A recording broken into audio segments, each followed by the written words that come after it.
Well, thank you, Mr. Speaker. Mr. Speaker, I came to this House as an accidental politician. I never thought I was going to become a politician. I never even considered it. But prior to entering politics, I worked at Western Sydney University, and part of my day job was I used to go and see politicians both in Macquarie Street and Canberra. And nearly after every meeting, I kept coming away with a sinking feeling that MPs and ministers, they don't listen to you, and worse still, they don't understand. But around the same time in 2010, I was approached by the Liberal Party to run for the seat of Parramatta. They said they wanted new blood and a clean skin. And I know now that that's a euphemism for naive and gullible. They said to me, "You're the perfect candidate. You can make a difference." That's a code for, we haven't found anyone better, and we don't expect to win the seat, so go your hardest. So I got lots of advice from different people. One of them said, "You have 1 in 1,000 chance of winning." Another, Alan Manley, who is in the gallery today. I want to say and recognise Alan and Jennifer, his wife, and thank you for all your support and your friendship over the last 12 years. Alan gave me some wise and considered counsel, saying, "Don't do it." So, of course, I promptly ignored Alan's advice. Now, all that I had to do was join the Liberal Party. Go figure. Run for the Liberal Party, you've got to join. I was sold on the dream that I can make a difference. But no one told me there were factions in the Liberal Party. No one told me that I had to fight for a pre-selection, let alone the election proper. And I need to acknowledge Charles Camanzuli and his family here today, and especially for in 2011 putting his support behind me at the expense of his own personal interests. And I want to say thank you for your courage and conviction. Despite the odds, we won Parramatta in 2011 with a 25% swing. And I acknowledge the Premier, Barry O'Farrell, for his leadership. I also acknowledge all the volunteers and supporters who have helped me over the last 12 years. People like Chris Bailey, my campaign manager in 2015 and 2019. Colin Robinson and Andrew Biden, my Praetorian Guard, who went into battle for me when the politics got messy. Benjamin Barrack, and I can see Benjamin's here, and your family, who has always been deeply loyal and someone who I could always turn to. There are so many others like Kevin Costello and Santa Lynn, spending weeks at pre-poll in the hot sun, rain, wind and cold, and others like Dennis Furuni, Alan Sexton, Ralph Buttigieg, Raymond Cassis and the late Arthur Inglis, and many more branch members who gave their time generously, and to the hundreds of volunteers to turn up every election day. These are the champions of the campaign. Volunteers whose supporters don't ask anything for themselves but believe in the cause.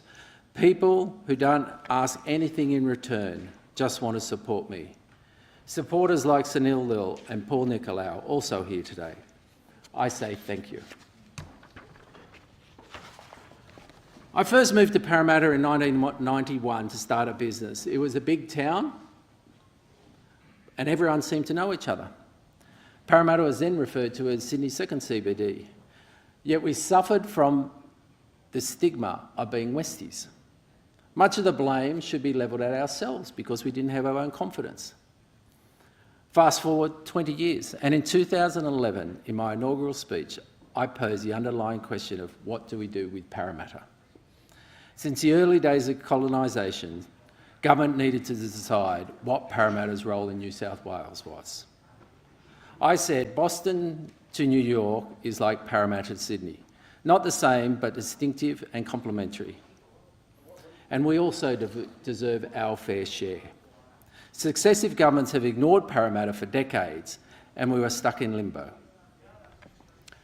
Mr. Speaker, today Parramatta has been transformed. Our skyline has been reshaped. It is now defined as the central city, or as I like to say, the eastern suburbs of Western Sydney, the capital of Western Sydney.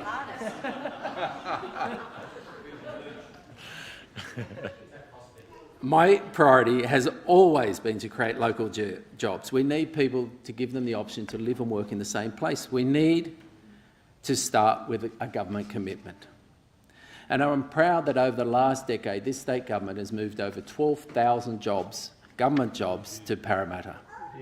And it started with the moving of the New South Wales Department of Education headquarters, 1,800 staff to Parramatta. And I want to acknowledge and thank the then Premier Mike Baird and the then Minister for Education, Adrian Piccoli, for your vision to make this happen. But it's the businesses that we rely upon to provide the employment. And we all have some of the best entrepreneurs and businesses in Parramatta, like JMI Holdings, with its head office in Melrose Park, and founder and CEO Susan Lee, employing thousands of people right across Australia in the service industry. And Homart, with founder Lin Yi and brother Jeffrey. And I can see you guys here today. You founded the business 30 years ago, Lin. You've grown the business to be a phenomenal success. You manufacture pharmaceuticals for around the world to export. You win awards, and we're very proud to say Parramatta is your home. Mr. Speaker, I came to office saying Parramatta deserves its fair share. I'm proud of our government that has delivered a once-in-a-generational investment over the last decade. City shaping, infrastructure and transformational projects. Over $7 billion of state government invested in things like the Westmead Biomedical Precinct, with over $1 billion in Westmead Hospital and $600 million being continued to be invested in the Children's Hospital. A $2.5 billion investment in Parramatta Light Rail, and a commitment and $600 million to start Parramatta Light Rail 2. Over $800 million in Parramatta Powerhouse Museum for the children of Western Sydney, and it will attract over 2 million visitors a year. We've also spent $300 million on CommBank Stadium, the best stadium in Australia. We're investing $30 billion in Metro West to connect Parramatta CBD and Sydney CBD in less than 20 minutes. We're partnering with Parramatta Council to deliver a brand new pool, an $85 million state-of-the-art aquatic centre. We're investing close to $1 billion in new schools and delivered schools, to include the new and first vertical public high school, Arthur Phillip, in the new schools Badanami, Parramatta Public, and major upgrade to Cumberland High School, Carlingford West, Rosehill Public, and our new schools planned for Rydalmere and Westmead. We are reshaping our suburbs significantly with major projects like the North Parramatta Heritage Precinct, and we've invested over $100 million into protecting our heritage assets, some of the most significant colonial and early European buildings in Australia, and this will facilitate the University of Sydney second CBD campus for 25,000 students. We're close to starting the Tilapia redevelopment,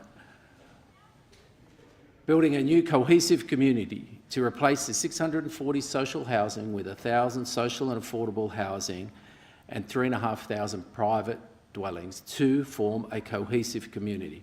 And we continue to plan for the Camellia Peninsula with a new community with 10,000 homes transforming industrial wasteland into waterfront living. When government invests, private investment follows. Well, Parramatta is fast growing, accounting for close to 10% of all of New South Wales homes. And industries continue to invest billions of dollars in private commercial, educational and retail sites.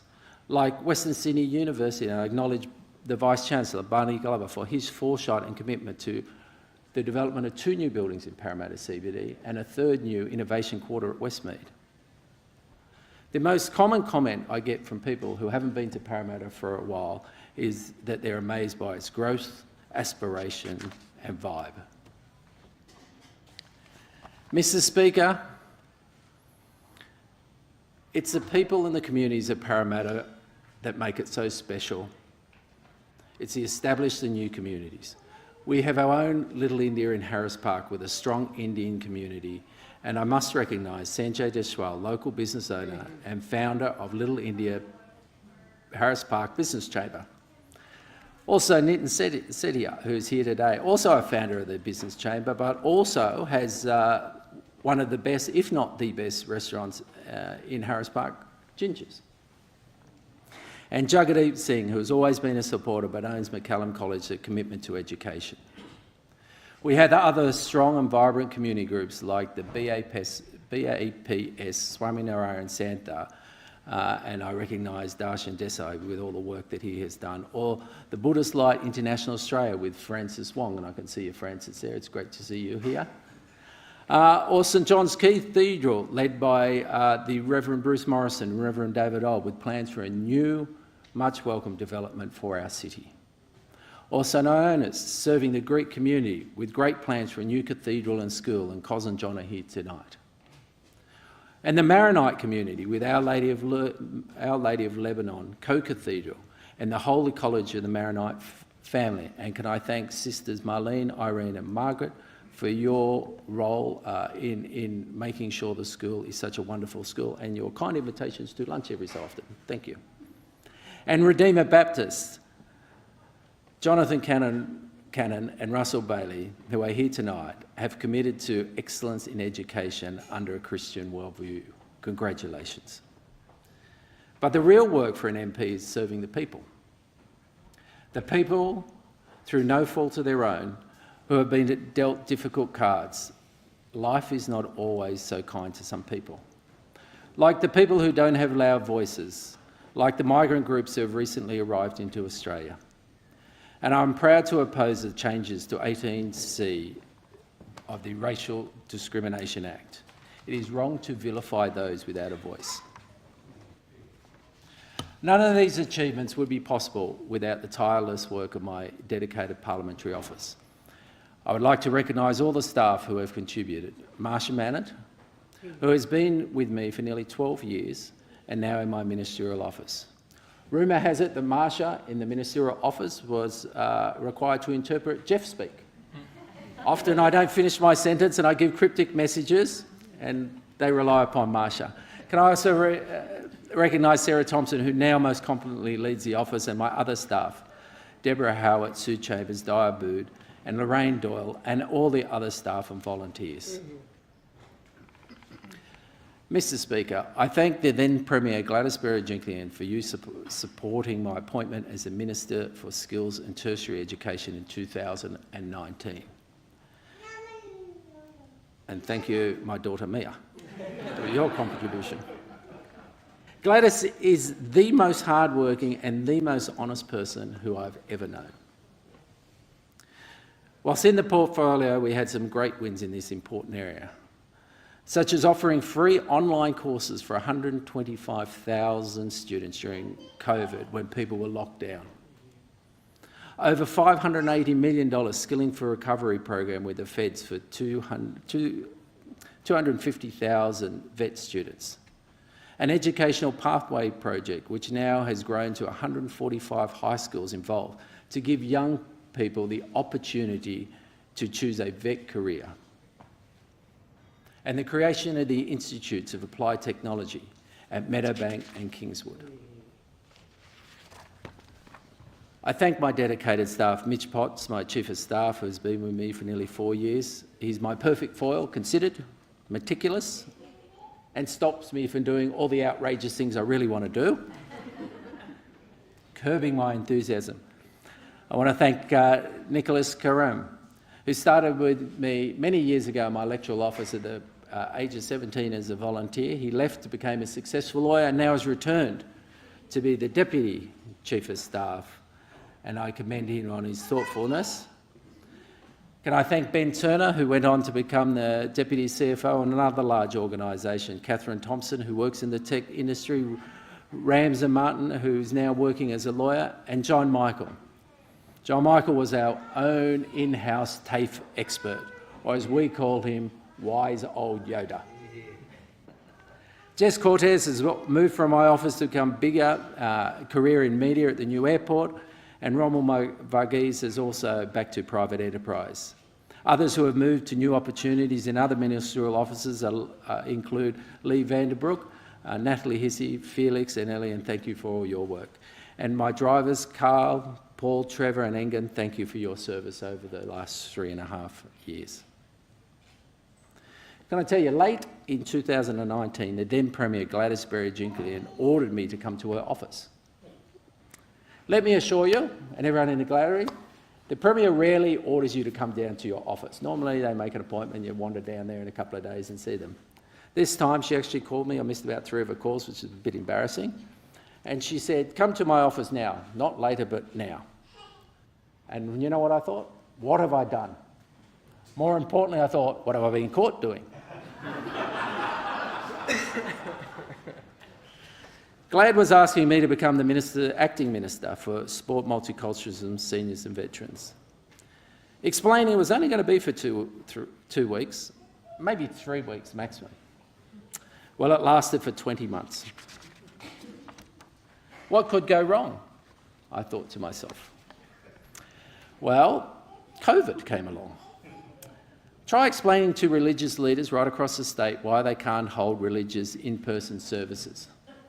Try and explain why you're effectively cancelling Easter, Diwali and Ramadan celebrations, a trifecta. Try cancelling Saturday sport for 1 million kids throughout the state. Try saying to the RSL sub-branches that they can't hold Anzac Day commemorations in person. Even worse, explaining to Peter V'landys why we may have to cancel the NRL season. Thanks to the excellent staff whose advice I valued, Nicole Nasser, my Chief of Staff, diligent, well organised now, who's now starting her new family with husband Nathan. Thanks to Berna Petrusa, who's here tonight. Thank you for driving the department very hard. Some would say too hard. I say focused. Well done. Nomiki Panatakis now works in the DP office. Thank you for all your work. Nick, Natasha and Maria, thank you. In my tenure, I'm proud to deliver some of the great initiatives like the merger of the SCG and venues. This should have happened 20 years ago, but was too politically sensitive. It now manages $4 billion worth of state assets. It was a privilege to be able to deliver $20 million in emergency humanitarian funding for temporary visa holders and international students during COVID, when they had no money, when they had no food and they had no accommodation and nowhere to go. And we were the first state to call for a Royal Commission into veteran suicide.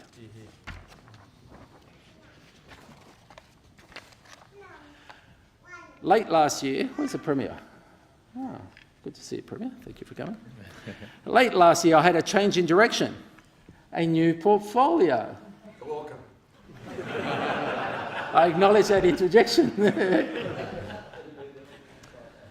I got the call on Sunday night. It was a bit late. It was about 4:30. It's always a worry when you get called late on the afternoon. You know it's never particularly annoyed. The Premier says, well, we've got a change in direction for you. And I replied, really? And I made a few, I think, what the... Bard? I'm very grateful. I'm very grateful. We are all very grateful. I still remember your only instructions, Premier. Don't let them escape. And the second instruction was, don't get in the media. And you've done both well. Well, Premier, let me state for the record, no one has successfully escaped under my watch. Being in Cabinet is an honour, and I want to thank you, Premier Perrottet, for your continuing support. Not just as Premier, but when you were Treasurer. And thank you for your $600 million in allowing the start of Parramatta Light Rail to something that will change our suburb, transform our Parramatta and its suburbs forever. The previous Minister, Anthony Roberts, said to me that corrections was a good portfolio. Best. A good portfolio, I say. Comparison to plan. Well, I disagree. I've discovered it's just not a good portfolio, but it's a great portfolio. What could go wrong with 36 prisons throughout New South Wales and 12,500 prisoners? some of the most dangerous in Australia. I want to recognise Commissioner Corcoran for your vision and leadership. It's great to work with you and continue to work with you on some very important initiatives and projects.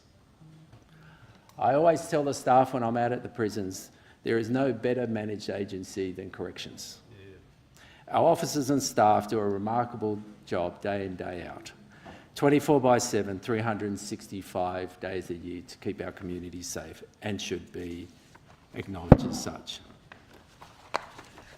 Thanks to my staff for their exceptional work in this challenging area. Mitch, Nick and Marsha, who I've already said, Advisor Jackie Hartley, PLO, Gabriel Hart, and my media person, Jonathan Talbot, and my DLOs, George and Suzanne. I thank my colleagues on both sides of the House, this side, that side, and the independents, as we all come to this place with the right intentions. We may not always agree.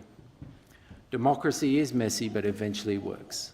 It is my belief that generally people get it right when they vote. Thanks to all the parliamentary staff, Hansard, and all the people that make this place work, your professionalism is outstanding. Mr. Speaker, at the end of 12 years, the real test is whether people are better off now than in 2011. Today, Parramatta is very different. People often say to me, wow, I went to Parramatta and it's booming. It's changed, it's exciting, it's on the move. I think I've helped to make a difference. A special thanks to the great people of Parramatta for your support over the last 12 years. Putting your trust in me, something I've never taken for granted. As a politician, it's easy to say the popular things, a lot harder for standing for the things that are right. Let me assure you, it's harder to run the show than sit on the couch and criticise the show. At the end of 12 years, I've done the three things that I wanted to do. I got elected, I became minister, and I made the decision to leave on my own terms. I want to thank my mum and dad, Bill and Nancy, who are here today, who have loved and supported me despite some of my more dubious decisions that I've made in my past years. You have always sacrificed yourselves for us kids, and I know, despite you not having said it, deep down I'm your favourite child.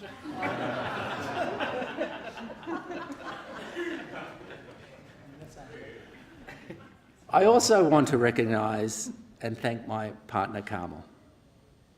You have had an outstanding, successful career in media from Sydney to New York. You're a funny, beautiful, intelligent and witty person with a heart. Thank you for keeping me real and centred. And thank you for our wonderful daughter, Mia. I love you very much. To my daughter, Mia, who at 21 months old has already developed a wonderful personality, already so very clever. I promise you that I will support you just like my parents supported me. I look forward to seeing you grow into a confident and highly successful young woman, achieving everything you want to be and everything you want to do, and a person who chooses to be kind and gentle. Premier? Thanks, Mia. Premier, I promise to continue to work as hard as I can till the next election in March, because this is a good government and you're a great Premier. Yeah. After that, I can't wait to spend more time with you, Carmel, and our beautiful daughter, Mia. I'm Geoff Lee, MP for Parramatta, and it's an absolute honour and privilege to represent the people. Thank you.